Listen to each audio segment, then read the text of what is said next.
پگاهانتون خوش. بینندگان محترم صبح خیر ایران، فرصت گفتگوست، چهره ای آشنا و انشالله از این هفته قراره که چهارشنبه خدمت ایشون باشیم. موضوعات روز پیرامون طبیعت و محیط زیست و مسائل مبتلا به جامعه از زبان پدر کبیرشناسی ایران پروفسور پرویز کردوانی. آقای دکتر وقت شما خوش. جناب به صبح خیر ایران خوش. خیلی خوشحالم. تشکر میکنم از جناب عالی و همکارانتون و مدیر شبکه و بینندگان عزیز. خواهش میکنم. با پروفسور کردوانی میگن مجری باید فن گفتگو بلد باشه و بدونه چجوری صحبت کنه. در گفتگو با آقای دکتر کردوانی باید بدونی چجوری سکوت کنی تا بهترین حرفا رو بشنوی. من سعی میکنم بیشترین سکوت داشته باشم، چون هفته اول ماست فقط دیباچه‌ای بر قابلیت‌های ایران به لحاظ زیست محیطی میزنیم و از هفته‌های بعد موضوعات روز رو پی میگیریم. من سعی میکنم خیلی خوب سکوت کنم. خب نه، تشکر میکنم. ببینید شاید خیلی‌ها که اصلا من میبینم نمیدونن مملکتشون چقدر توانمندی داره، یعنی تو دنیا بی‌نظیره. اینایی که دارم میگم جناب یزدان پرست، من 85 سالمه، تمام دنیا رو گشتم، فقط یه آمریکای جنوبی نبودم. اونم چون نبودم مطالعاتم انقدر وسیع که از اونجایی که بودم بیشتره.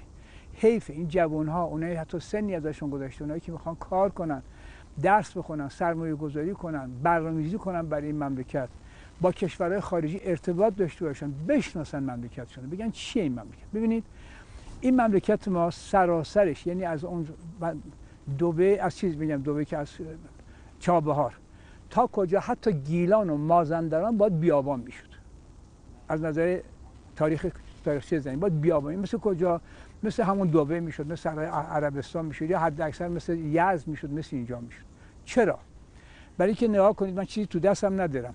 این کره زمین که شما حساب بکنید، این از عرض کره زمین این اینجوری باشه، اینجا استوا باشه، گوش میکنید، از کشور ما تو عرض 25 تا از عرض 30 درجه یک هوایی میوزه که شاید شما میگن هوای پرفشار.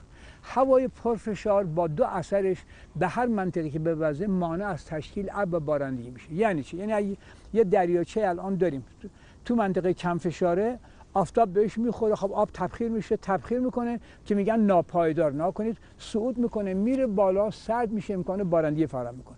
همین دریاچه اگر تو منطقه پرفشار باشه تبخیر میکنه، ولی پرفشار مثل باد بزنی که انسان روی کباب باد میزنه و این رطوبت پخش میکنه و نمیذاره بارندگی بشه. بس با دو تا اثرش. حالا که مناطقی که عرض کردم که در تحت هوای پرفشارن، اینها باید همشون خشک بیاب میشن. چرا؟ وقتی نمیذاره بارندگی بشه به امکان صعود هوا نیست. اون هوا امکان صعود داره که امکان بارندگی داره که سرد بشه بره بالا. تو تلویزیون رادیو شما میشنوید میگن امروز هوا پایدار، هوا ناپایدار داره بارندگی میشه. چی شده که بیابون نشده؟ این شده. کشور ما درست تو مغز این هوای پرفشاره، یعنی شاید گفتیم از 30 درجه است. در نیمکره شمالی کره زمین، این که کره زمین اینجا باشه، از عرض 10 تا 45 درجه است. کشور ما چقدر درست؟ پس از 25 تا 40 درست تو مغزه. گیلان و مازندران تازه 39 ان. توجه کردید؟ یعنی گیلان و مازندران هم باید مثل باد بزن هیچ بارندگی نمیده. ولی نه، شانس آوردیم. دو تا اتفاق افتاد که ایران این پرفشار اثرش از بین رفت، خیلی در خیلی موارد به یک کشور استثنایی شد. دو تا اتفاق چی شد؟ در دوران دوم زمین شناسی تمام دریا بود، یعنی خلیج فارس به دریای مازندران همه دریای تتیس میگفتن، وصل بود. ولی در دوران سوم خوش شدن. خوشبختانه یه دریا در شمال بر ما باقی موند که اون دریای خزر، یه دریا هم در جنوب بر ما باقی موند. این یکیش. و بعدم کره زمین که در حدود 4.7 میلیارد سال پیش وجود آمد، سطحش همش آتش فشان بود، همش آتش بود، مثل خونه که آتش گرفته. اگر انشالله فرصت شد راجع به چگونگی به وجود آمدن کره زمین میگم که انشالله بگم که این کره زمین رو اول آب رو و بعد گیاه و بعد حیوان و خداوند برای انسان آفرید، ولی متأسفانه این انسان عقلش نرسید، همه رو نابود کرد. اینم انشالله براتون میگم. پس کره زمین اول آتش فشان بود، مثل آتش بود و دود و دم بود و موجود زنده هم میمرد. یواش یواش این آتش فشانا فروکش کردن، فشار آمد پایین، دما آمد پایین، امکان بارندگی فراهم شد، ولی بارون ریخت تو سطح زمین داغ بود، تبخیر شد، هی ریخت داغ شد تا این کره زمین سرد شد. این سرد که شد چروک افتاد. یعنی این لباس که اینجوری شما حساب بکنید یه همچین چروکایی، یا هم بهتر اینجوری بگم یه همچین چروکا. این چروکا که شد، یکی چروک افتاد ضمن، یعنی چروک افتاد این کوهستانی شد. همین چالاک یه ذره که چروک افتاد اینجوری، همین چالا اقیانوس اولیان شروع کرد ایران به دنیا به کوهستان در اومدن. که کوه هم هنوز دارن بالا میان، هنوزم کوه فکر نکنیم کوه البرز داره بارون میاد داره یه صاف میشه، نه، فشار داره میاد داره میاره بالا. خوشبختانه کشور ما چی شد؟ کوهستانی شد. این کوهستانی و دریای شمال و جنوب این کشور ما استثنایی کرد. چرا؟ رشته کوه البرز، این کوه البرز نه که جهتش هم خیلی عالیه، رشته کوه البرز بغلش هم کجا؟ تالش. این دو تا کوه که درست شد اینجا هم یه دونه دریا بود، کجا؟ دریای مازندران. این البرز و این تالش با این دریا اینجا رو یک منطقه که باید بیابان میشد یک منطقه مرطوب استثنایی پرباران درست مثلث سبز و مرطوب که بارندگیش هم کجا؟ بارندگیش هم از اروپا هم بیشتره. چرا؟ برای که این هوای پرفشار سیبری، همین الان برنجکار شما گیلانی مازندران الان دعا میکنن یه ما بارندگی نشه. چرا؟ برای که برنجشون دست آمده، برای که برنجشون خراب میکنه، زعفرانی میکنه، رنگش تغییر میکنه. این هوای پرفشار الان شروع شده از سیبری میاد. آها، مملکتی داریم که هوای پرفشاری که از عرض 30 درجه میوزه نمیذاره بارندگی بشه. مملکت خیلی جا مثل یزد خیلی جا خشکن. منطقه داریم پرفشاره که از شوروی به اصطلاح سیبری میاد، بیشترین بارندگی این هوای پرفشار میاد از روی این دریا، مثل دریا نگاه کن، مثل منقل میزنه، این رطوبت دریا رو میزنه به این کوه البرز و کوه تالش که میخواد از اینجا رطوبت بیاره طرف تهران. نه، یه ذره که رفت بالا نیست، ارتفاع سرد میشه، تبدیل میشه بارون. پس اگر این کوه نبود چی؟ اگر این کوه نبود این رطوبت همینجوری میاد میرفت که الان میگه اگه مثلا کوه البرز از بین ببرن اینجا آباد نمیشه، ولی مازندران دیگه بارندگی رو نخواهد داشت. پس این کوه البرز کار کرد و تالش دوتایش یه منطقه مرطوب درست کرد که تو دنیا بی‌نظیره. چجوری تو دنیا بی‌نظیره؟ یعنی الان اروپا، آلمان، انگلیس، فرانسه، تمام اینا هوای مرطوب دارن، بارندگی دارن، ولی 90% محصولاتی که ما هوای مرطوب داریم، مرطوب خط داریم، اونها ندارن. یعنی چی دارن؟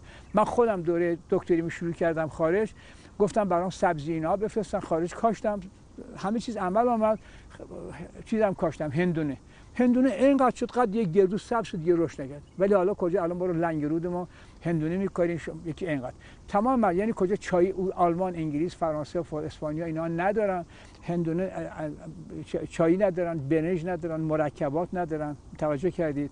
انجیر ندارن. ما به خاطر این بارندگی که همه اینا رو داریم. نه، تو این عرض جغرافی، این عرض جغرافی که باید خوش میشد از نظر آفتاب و از نظر فلان، اینها شد تو این عرض جهان که میگم اصلا باید بگن اصلا آب و هوای معتدل مرطوب خضری، یعنی تو هیچ کجای دنیا نیست.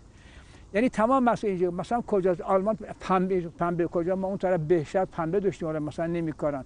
خربزه داریم، طالبی داریم، گفتم چایی، برنج، مرکب، اینا رو هیچ کدوم اروپا ندارن، آب و هوای مرطوب دارن. پس کجا داره؟ اینجاست.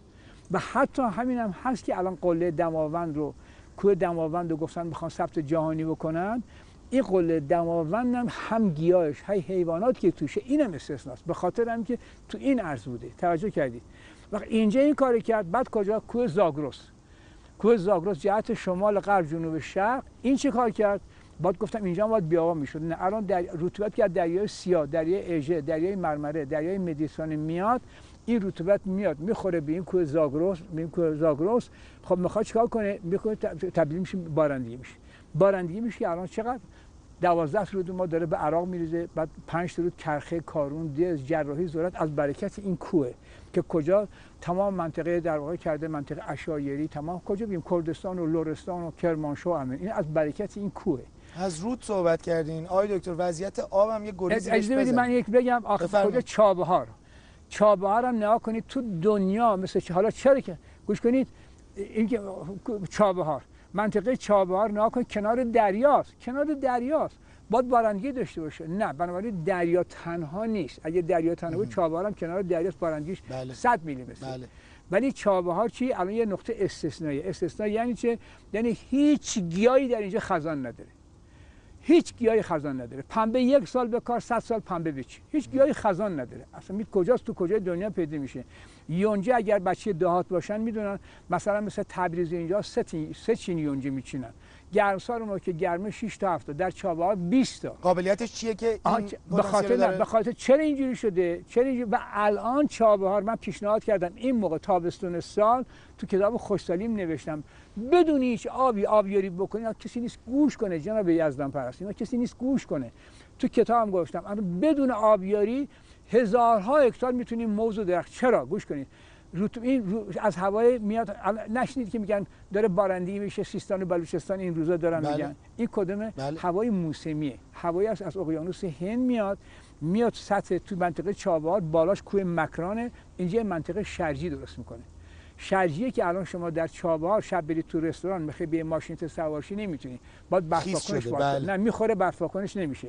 پس اینی که من اینجوری پیشنهاد کردم تو عکسم تو کتاب خوشسالیه، بیایم مثل تخته مدرسه منتها فلز باشه. تخته مدرسه میتونیم درست کنیم دانشگاه، این تخته رو همینجوری که این هست کجش کنیم، اینجوری نباشه. بله. به این صورت فلز باشه. پاشم جای اونجا که گچ درست میکنیم، بله. گچ میذاریم جاش. بله. اینجا هم چی درست کنیم، این فلز سرد رطوبت بهش میخوره، این تبدیل میشه به آب، از اینجا میاد، اینجا هم یک دونه لوله درست کنیم، یه ناودون باشه زیرش دیگه، یه درخت درست کنیم، برای هر درخت یه دونه از این درست کنیم، میتونیم هزارها هکتار موز بکاریم. وقت اینجاست که گفتم هیچ گیاهی خزان نداره و بعد اصلا امکان نداره. حالا اول چله زمستون، خوب گوش کنید، چله زمستون که همه جا قله الوند و همدان اینها 30 درجه زیر صفره، اینجا تازه خیار و گوجه بادمجان و خربوزه پاپایا و چی اینجاست که خلاصه ما این شد تا اینجا. بعد قسمت‌های پست داخلی مثل گرمسار، مثل سمنان، آقای تو راجع به چابهار یه وقتی در گفتگوهای قبلی میگفتین میشه پرورش میگو در استخراج آب دریای عمان کشید. اجازه بدید نه خیلی اصلا الان اگه دولت گوش کنه، الان ما مثلا باید داممون که تو مناطق داریم، گوسفند داریم، اینا رو نباید از چاه آب در بیاریم براشون یونجه بکاریم. چرا خود ما همش میگو نخوریم؟ الان 2000 هکتار ما چیز داریم کنار دریا داریم. میگم اینا باید فرصت باشه من دونه دونه براتون بگم. علوفه تمام داممون میتونیم از خلیج فارس تامین کنیم و از دریای ما علوفه دام و علوفه اونجا شمال با آزولا که پشت سرش بعد میگن، جنوبش هم با جلبک و تمام این 2000 تا تمام میگو پرورش بدیم. بعد از میگو هم علوفه حرف تو حرف میاد. در صورت به این صورت میشه که انواع آب و هوایی که شما می‌بینید مملکتی که باید نمی‌داشت، آب و هوای گیلان و مازندران مرطوب، آب و هوای کجا ییلاقی سرسیر زاگرس و البرز، آب و هوای کجا مرطوب شرجی جنوب، آب و هوای خشک پر آفتاب مثل اصفهان، مثل شیراز، مثل اصفهان و بعد نقاط پستر کجا کویر و بیابان. تمام آب و هواهایی که تو دنیا هست ما داریم. انشالله هفته آینده هم میارم. تمام محصولاتی هم که تو دنیا کاشتن ما داریم. یعنی آناناس که خیلی وقت بود من گفتم قهوه نداریم، فوری همین برنامه تلویزیونی مثل شما هست شبکه‌ای فوری از من از میناب قهوه‌های درشت از حتی تو دنیا هم چنین قهوه‌ای نیست. اینجاست که جناب آقای یزدان پرست گوش کنید، ایران یک کشور استثنایی است از نظر تنوع اقلیمی. آمریکا با 50 ایالتش، یعنی کجا از آلاسکا تا فلوریدا، یعنی کجا آلاسکا در زمستان من 80 درجه 90 درجه صفر، همون موقع تو فلوریدا میتونن برن تو آب. ما با یک کشور کوچکمون، ما چقدر با 2000 کیلومتر، یعنی همینجا قله الوند، قله دماوند من 80 درجه صفر، همون ساعت تو چابهار میشه رفت اینجاست. گوش کنید، پس ما انواع آب و هوا رو داریم، انواع محصولاتی تو دنیا بود داریم. وقت نه بعدم اینجاست. من هر استانی که میرم سخنرانی میکنم میگم استان شما استثنایی. میگن آقای کردوانی آخه تو پیروزم یه چیز دیگه میگفتی استثنایی. میگم آخه اینجا که شما داری اون نداره، واقعا نداره، یعنی اینقدر تنوع داره. شما ناکن مثلا میگیم چوب، بهترین چوب گرانترین چوب مال کجاست؟ همه مازن. نه، گرانترین چوب مال چابهاره.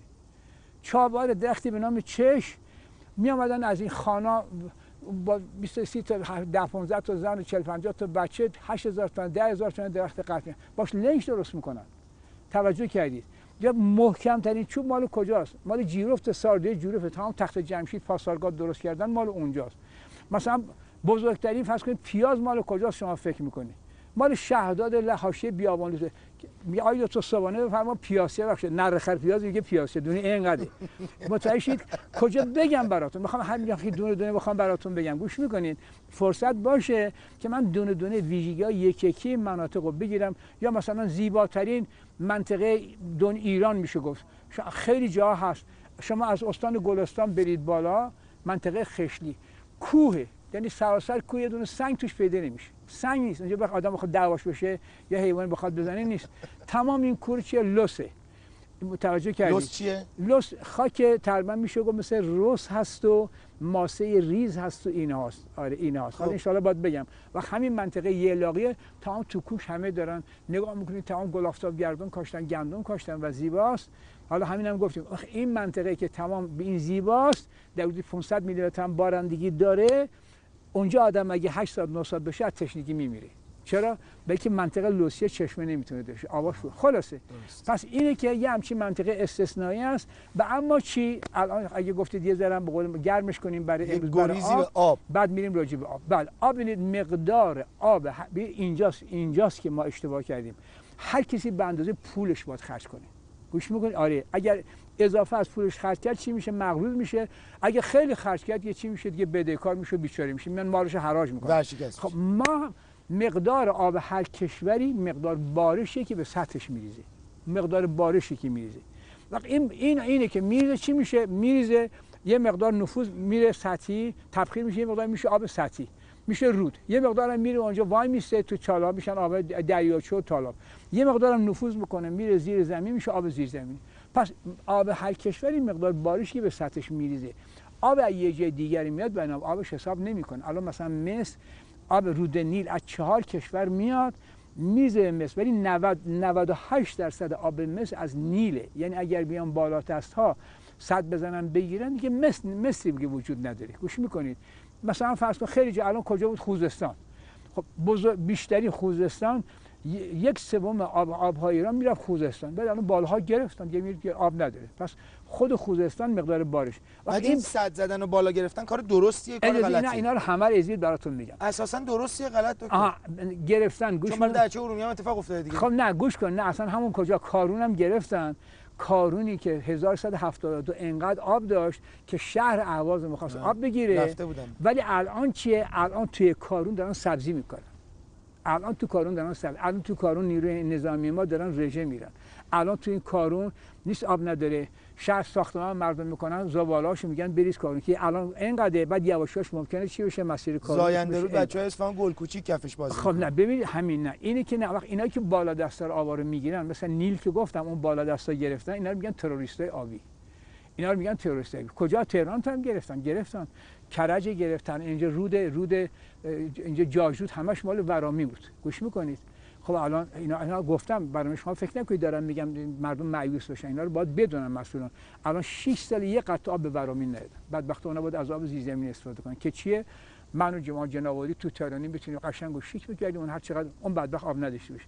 اینا هست که نه نذاشتید بگم سیستماتیک. پس مقدار آب هر کشوری مقدار بارش، این بارش به چی بستگی داره؟ به دو چیز. یکی به کجا، عرض جغرافی، کجاست این منطقه استوا هر روز بارون میاد، آفتاب میخوره گرم میشه هر روز، مثل کجا؟ برزیل. گوش میکنید؟ هر روز بارون، اصلا خسته شدن از بارون. اندونزی اینا هر روز بارون میاد. بعد فصل اینجاست. ولی ما چه ارزی قرار گرفتیم؟ عرض کردم تو ارز 25 تا که میگن نوار بیابانی خشک، نشدید؟ یعنی ما بارندگی نبوده. پس از این لحاظ ما وضعمون بده، تو این ارز جغرافی قرار گرفتیم. واسه ضمن مسئولان دارن میان براتون تو تلویزیون میگن ما در کشور خشک و نیمه خشکیم، غلطه، این نباید بگن. فقط باید بگیم کشور خشکیم. حالا بعد چرا بعد خواهم براتون گفت. پس ما تو این ارزیم. ولی نه، دومین چیز مقدار بارندگی بستگی به ارتفاع داره، به کوهستانی بوده. این دشت یزد 62 میلیمتر داره، بغلش چیه؟ قله شیرکوه تا 700 میلیمتر هم بارندگی داره. چرا؟ برای که این هوا گرمایی که شما داری احساس میکنی، الان هر کجا دنیا احساس میکنیم این گرما مال از زمینه، آفتاب خورده به زمین مثل توپی که منعکس میشه اینجاست. پس هر چقدر پستر بشیم گرمتر میشه، هر چقدر بالاتر بریم. همین که میگیم الان بریم شمران، بریم تو ارتفاعات، بریم تو 1 دقیقه فرصت، 1 دقیقه پس میریم تو ارتفاعات که سرد میشه. پس کجا؟ کوهستان میله بالا سرد میشه، سرد که شد این امکان فراهم میشه که چیکار کنه؟ همین الان میبینی مثلا توش اینجا شمیران بارون میاد ولی میبینی دانشگاه تهران شهریه نیمه تو ارتفاعات. وقت اینه که تبدیل میکنه به برف و بارون، بارندگی میشه تو کوهستان. بعد چیکار میکنه؟ آبی را میشه رود از تو رودها تو کوهستان میاد، بعد نفوذ میکنه میشه آب زیرزمینی. بعد اونجا که بارندگی میشه گوش میگه بالا زراعت دیم داریم، آبشار داریم، فلان داریم، امثال ایناست. پس اینجاست که ما هر چی میشه گفت داریم از برکت کوه. هر کجا که کوهستان داریم، شما بیاید هر کجا میگیم نقاط خوش آب و بارندگی داره، ای کوه. دبی نداره، دبی بارندگیش هم کمتر از 100 میلیمتر، یه دونه رودم نداره، یه دونه خاکم نداره، یه دونه سنگم نداره. توجه فرمودید؟ فقط 2 تا تپه داره، العین و شجیره و هیچی نداره. ما هر چی داریم از این ارتفاعات. پس به نسبه چون قسمت قابل توجه از کشور ما کوهستانی شده، وضع آبمون تو این مناطق خوبه، ولی دشت‌های وسیعمون نیست. ان شاءالله در فرصت دیگه. هفته دیگه میتونین از الان یه قولی به مردم بدیم که راجع به چه موضوعی ضمن یه چیز دیگه هم نه، مردم لطف کنن سوال کنن من بهشون جواب بدم. چشم. اگر اعتراضم دارن پیامک بدن، بگن حرفاش عوضیه با دلیل ها گوش میکنید. من دلم میخواد اینجوری، شما متو فرصت بدید که مردم بگن که در این مورد بگه اینجوریه چرا این؟ البته من هر روز من صدها پیامک دارم، مسابقه دارم که فلان اینجوری، آب اینجوریه، وضع اینجوری همش با من در تماس هستن. بسیار خوب. در خدمتتون هستم. 3012 آماده است برای اینکه فقط گوش کنن، فقط سوال کنن، هر چی دلشون میخواد از شما پیامکشون رو بخونید، بگید این خواستن، اصلا شما اینجوری بشین بگو مشکلشون حل کنید. چشم. دونه ضمن دونه آب مناطق استان‌های مختلف، شهرهای مختلف هم میگم که بدونن دیگه هیچ کجای ایران آبی نداره که آقا بگو وزارت نیروی قد آب به ما بده، اون بگه به ما بده. نه نداره. وزارت نیروی تا حالا بیل و کلنگش رو داشت، آب بیاد حالا یه کاغذ خودکار جست گرفته میگه زیاد مصرف کنی جریمت میکنن، زیاد مصرف کنی آب قطع میکنن. خیلی ممنونم. چهارشنبه آینده منتظر باشید با دکتر کردوانی. هفته تا 8 گفتگو میکنیم. روز خوبی رو براتون آرزو میکنم و از همین الان چون فردا خدمتتون نیستیم و همکاران بزرگوار و پیشکسوت دیگری هستم، پایان هفته خوبی هم براتون آرزو میکنم. به جای بدرود همچنان درود. متشکرم.